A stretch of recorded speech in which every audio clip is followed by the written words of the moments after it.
we get introduced to this man coming out of a coma.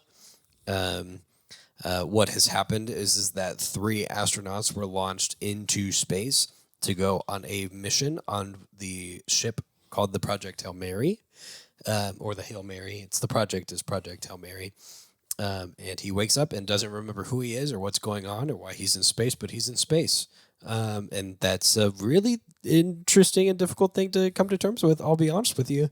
And he tries to piece together things that were going on, and notices that the 2 people that he was on the spacecraft with are dead. So he's the only one alive on the spacecraft in space and has no idea what's going on. Yeah, Which is pretty cool. You know what just popped into my head? What? This is kind of. Did you ever see the Adam Sandler movie where he's in space No. with a space creature and it's just him and the space creature talking? No. What? Yeah, he makes friends with the space creature. No. I think you're thinking of Project Hail Mary with Ryan Gosling. No. There is one. I'll show you after. I'll show you. Guys, put in the comments if you know which movie I'm talking about, but there is one. Oh, Waterboy? No, not that one. So we use your medulla oblongata a little bit here, okay? This is my bad. I can't. That's all I can think about is this movie. So he fumbles around the spaceship a little bit and finds more things, and starts getting a little bit of flashback of his past, which is that he was a middle school science teacher who really, really loves his job, and apparently only really loves his job as a teacher because he got blackballed by a bunch of his, what are they called, his peers, because he had a theory that not all life is formed around water, that life forms can be formed around other elements. Like who are we to dictate how life manifests, right? Yeah, exactly. And there's some new thing going on in the world where a couple of astronauts and scientists found what they call the Petrova line, which is a line of alive creatures that they don't know are alive, but moving things that are going from the sun to Venus, and they don't know why. And they also recognize that the sun is dimming a bit, and they also don't know why. And so the kids start freaking out because that means that they could die. And Ryland Grace, as a good teacher, goes, "Guys, you don't have to worry about this. This could happen within the next 20 to 30 years." And they go, "We're 10. What are you talking about?" And he goes, "No, don't worry. It's not. The best minds in the world are working on it right now." Turns out one of the best minds in the world comes into contact with him, shows up and says, "Hey, this you?" And shows the paper. And he's like, "Yeah, but apparently I'm stupid, so it doesn't matter." And she goes, "Come with me." And he does not want to because he doesn't want to. He gets forced into a car and brought to a lab where they have the things. What are they called? They're I forgot what they're called. They have a term for them, but it's basically sun eaters. And they have a couple of them. And they want him to do experiments on it because they believe that he would understand the best of a living creature that came from the sun, where there's probably no water. Turns out they are water-based living organisms. Yeah, which is devastating for him. Yeah, he has a whole moment where he was like, "Wow, I was wrong." No.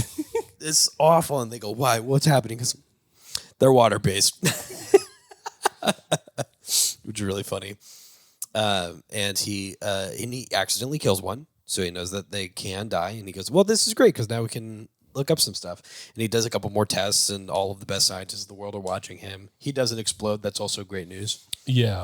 And then he goes into a tunnel to go take a break, and the lady goes, "So what did you learn?" He goes, "That they're living organisms that come from the sun." And she goes, why are they dimming the sun? And he goes, "I don't know." And she goes, "Why are they going to Venus?" He says, "I don't know." She goes, "Okay, well, do you want to work on this project? And he said, I'm just a middle school teacher, man. I can't do that. And she goes, okay, well, bye then. He said, well, will I learn anything about this? She goes, no. He goes, oh, maybe I'll stay then if that's cool. Is that cool? It's just, we left one for you. We left two for you. And the dead one. Yeah. And that's all you get. And he went, okay. And he goes into his little lab by himself and his new buddy, Carl, who is played by one of the actors from The Bear, who I love so much. And then he starts throwing out ideas to Carl, and Carl goes, I don't know, man. I just work here. And he goes, hey, Carl, do we have a spending budget? And he goes, we do not. But I do. And they become best friends, and they have a little montage where they go to Home Depot and get some plywood and duct tape and a bunch of other fun stuff. And they build a little thing to simulate what could possibly be why they're going to Venus. And they almost lose it. They build another box around it. And they come back, and the two turned into three. And he called the lady and said, Carl and I had a kid. Yeah. We're fathers. A few of them. And he is immediately picked up and brought to he got picked up in like a fighter jet, flown into the middle of the ocean onto an aircraft carrier, and then put in front of a bunch of people to talk about his discovery of how they make more of themselves. Yeah. He has no idea what's going on. Like at all. They go, so how do they replicate? And he said, well, I put them in a box with a red light, and I turned off all the other lights, and then I came back, and there were three of them. They say, so you made a plywood box? Yeah. He just set the mood for them. Yeah. They did their thing. And he said, and how do they replicate? And he goes, from as far as I know, the light is like in. Are you able to replicate this? And how quickly could you make 2 million kilos? I'm sorry. What? So basically, he's definitely a fish out of water. Yeah. They give him full clearance, and they go, okay, so we're gonna turn them into fuel, and go to space, and go to this one star and this one planet. There's this one star that isn't dimming out of all of the ones that are dimming, and figure out why it's not dimming so that we can hopefully keep our sun from dimming before we all die. Yeah. And he went, so a Hail Mary. And she said, yeah, quite literally a Hail Mary. He said, okay, well, I guess we'll figure it out. So he creates this fun little like engine that is based off of opening a flap to let them expel a bunch of energy from themselves by seeing the red light and absorbing it. It's really cool, funky technology that is more fun when they explain it in the movies. And he gets to meet the crew, and he talks to the lady, which I forget her name. Let me see real quick. I'm going to be surprised, but I'm sure they say it a lot. Ava Stratz, that's her name. So Ava, he talks to her and is like, hey, these people who are going into space, like, we need 2 million kilos to get there, but how are they going to get back? And she goes, oh, they're not. They know that they're going to sacrifice their lives to hopefully save all of us. And he went, that's insane. I'd never be able to do that. That's insane. And he talks to some of the astronauts, and they're like, yeah, no, like we're totally cool with this. Like we know we've got stuff that we're fighting for over here, you know. It's easier to be brave when there's something to be brave for. And we get to choose how we go out. And the crazy Russian one goes, yeah, mine is lethal injection with a little bit of heroin. And the captain's like, I'll take what she's having. And Ryland Grace is sitting there like, and we're all okay with this. And we're all, like, we all know this is happening. We're all okay with this. I'm giving you all of the background before we go back into space. Yeah, because this is the best way to do it, I think. Yes, I agree. And the day before they go off on their expedition, they have a little karaoke moment, which is kind of relevant, but you should be there for it. Levity, yeah. You should be there for it. The crew is like super pumped to go on this mission. It's real great. And then the day of, they're getting ready to set everybody off, and boom, big explosion. Something fucked up, and the science crew died. I think there were supposed to be 4 on the mission, and now there's 2 on the mission because the science crew died, like in an actual like devastating explosion. Awful in the middle of the ocean. In the middle of the ocean.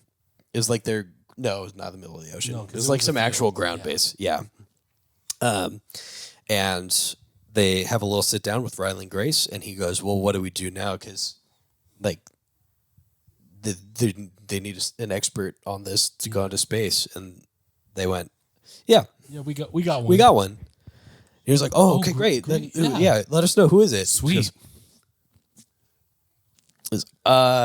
Yeah, no, I can't do that. I'm not an astronaut. Like, I'm not trained. And one of the astronauts goes, "Well, I mean, all of that stuff's just stuff that we do for PR anyway. Like, you'd be fine." He's like, "I can't do that. I can't do that. I'm not going to do that. Like, I can't. I'm not going on a suicide mission. Like, I'm not going into space. That's like, not happening." Can I think about it? And they're basically like, "Sure, you have." An hour, like 3 hours, I think it was. You're something like that. And 3 hours happens, and this is all spoilers for the end of the movie, but it doesn't matter because you kind of know what happens. Kind of, yeah. So he takes the 3 hours. He goes into her office, and he goes, "I know that this is like the most important thing, and I just can't do it, and I'm sorry, and you're brilliant. I know that you'll have a backup plan, and I'm really sorry. I just can't do it." And she goes, "You are my backup plan, and I wish that this would have been easier." And so he tries to run away from them giving him an induced coma, and they succeed. And that's why he's on the spaceship, and we don't know why the other astronauts died, but he didn't, and now he has to save the world. He makes it to where they need to go because of time dilation shenanigans, which is actual science, which is really cool. Yeah, which we really cool actual science. We learned about that in Interstellar. Yeah. I did not know it was actual science until I watched a video about it.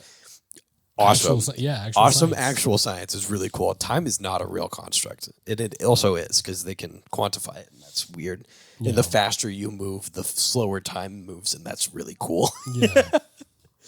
But that's all for the book. So if you're interested, go read the book. Hold on. I have to respond to this. Yeah. So basically, he's not having a good time because he was forced to go on a basically. I mean, it wasn't as dire as Interstellar, where they knew that it was basically like more than likely a suicide mission. That they weren't ever going to go back home and see their family. They had it set up where there was a lot more hope that he was going to be able to make it back, and so he's staying. His demeanor is pretty okay because he at least has an objective, like a task. Yeah. He doesn't. Well, it's easy to occupy your mind with not thinking about the inevitable when you have something to do. And that's good. So they make it, or he makes it, rather. He shoots the other 2 out of the cargo bay because, I mean, let's be real. I would too. Being on a spaceship with corpses doesn't sound like fun. But he makes it to the planet, and he takes out his little telescope and looks around and sees that there's a little break in the line, the Petrova line. But there is a Petrova line going from the sun to one of the close planets. And there's a little break in the line. There's not actually a little break in the line. What he sees is another spaceship, a much larger, like massive spaceship, insanely large. And it gets real close to him and shoots out a little message in a bottle, which misses him entirely. Yeah, that was pretty funny. Very good. And he's freaking out because he's like, "I'm making contact with something and I don't know what's going on. Do they want to kill me? I don't know what's happening." There was a whole moment where he kept like trying to get away from it, and it would show up right next to him and just following him. Yeah, that was pretty funny. Very good. And so they shoot off another message, but a lot slower. And he goes, "What are they doing?" "Oh, they think I'm stupid." So he goes on a little spacewalk to go capture it. Grabs it, takes it inside, can't get it open, starts freaking out, goes, "Oh man, everything just, like, this doesn't make sense. Everything feels backwards. This thing is xenon, but it's solid. Xenon's a gas. How does that even work?" He goes, "Oh, backwards. Righty tighty, lefty loosey." He just flips the other way. He opens it, And there's a little message on the inside. It's not really a message. It's like a thing, and a little like stick figure version of himself in another bottle. Um, and he starts doing some tests on everything. The other spaceship sees his centrifugal thing so that he can have fake gravity. Yeah. And at some point, they end up linking up. The ships move together. They have artificial gravity that way. And he makes first contact. He goes into that weird tunnel, tells him to go away. Yeah, he made a tunnel for him so they could connect. Yeah. And inside, I'll just skip to the goods, is a sentient creature that looks like a rock and a spider put together. And Ryland Grace calls him Rocky. They find a way in the Adam Sandler movie. It is literally a spider that he talks to, a space spider. Oh, disgusting. With telepathy. Oh, disgusting. More cut into the chase, long story short, Rocky and him learn how to communicate. It's really cool because it makes like actual sense. And he learns that Rocky was in a crew of like 300 of his kind, and he is the only one that survived. So he is also alone. So they're automatically like twinning. They're like best friends immediately. Yeah. They have so much in common. They really do. And they are both on the same mission to figure out why the stars are dying. I think Rocky is more of an engineer, though, right? Yeah. So the thing that they talk about in interviews is that they wanted to put like what another civilization would have had as like an advanced science, and so they the humans have a lot of good like. I don't know. I'm not a scientist, but it's not. It's like mechanical science, and the Iridans, I think is what they're called. Iridians, something like that. I think so. Yeah. They have good engineering science, and so they can like make constructs and fairly quickly out of nothing. So they agree that they're going to work on this together now and figure it out and save the world, which is awesome of them.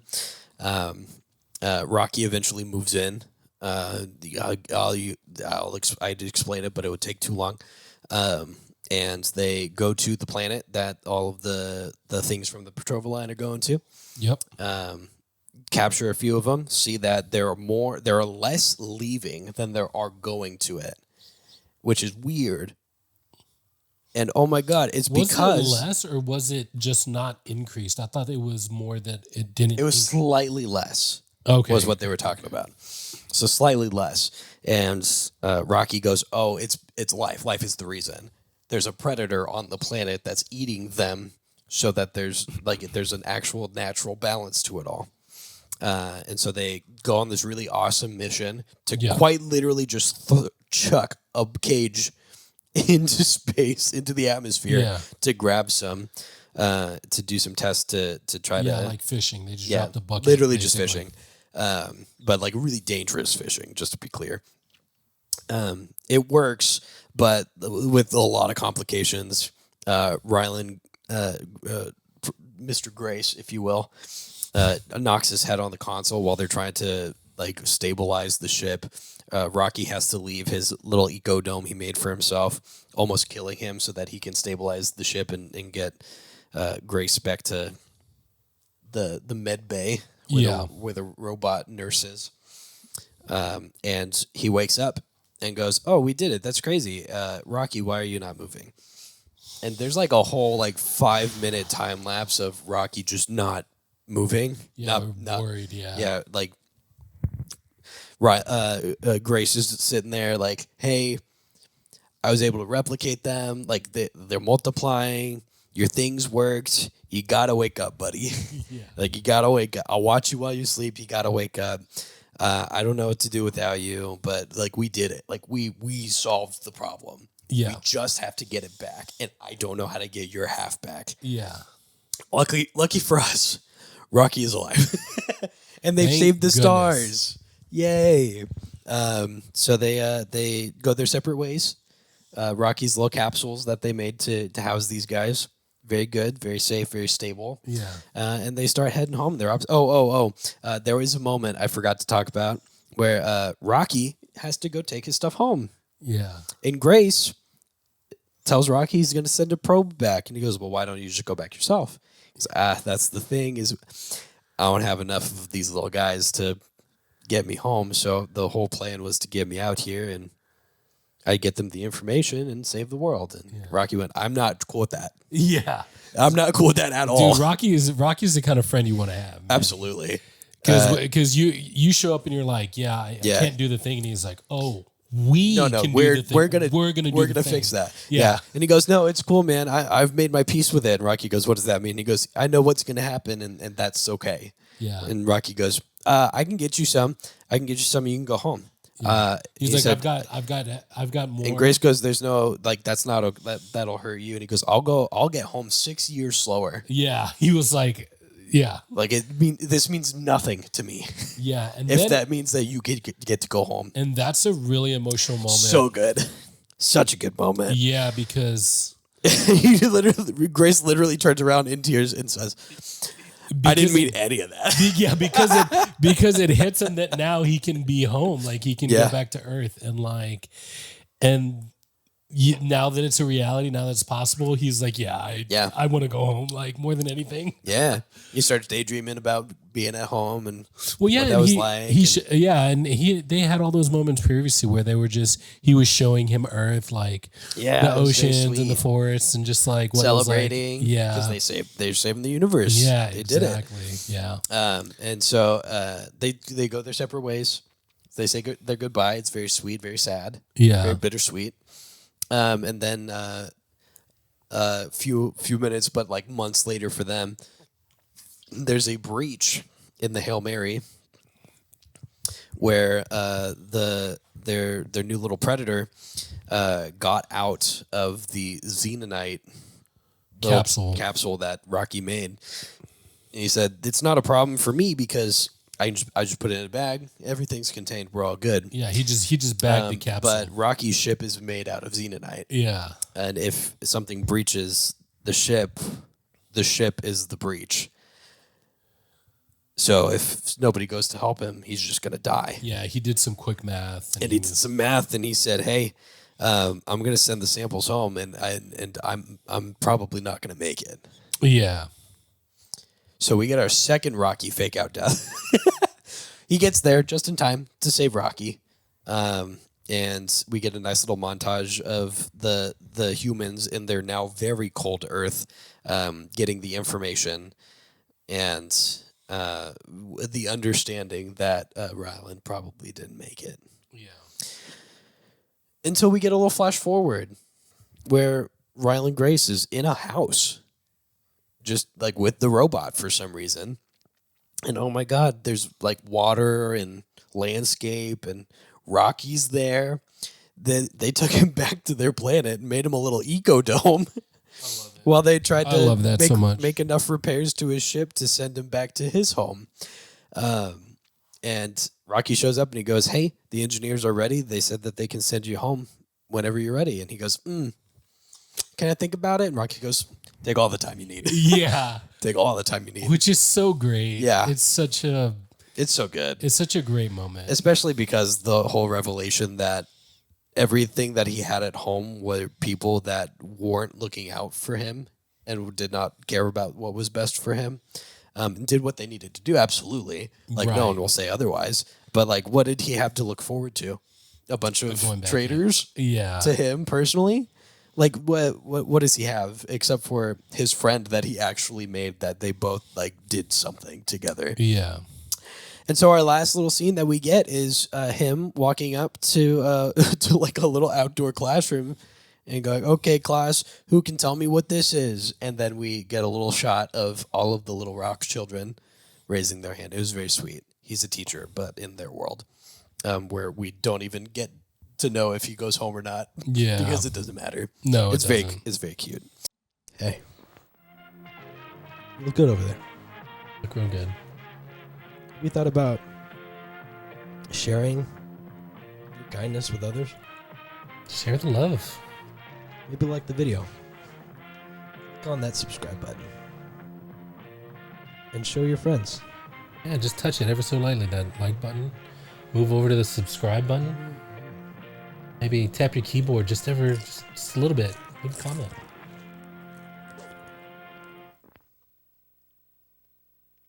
Bye. That's it.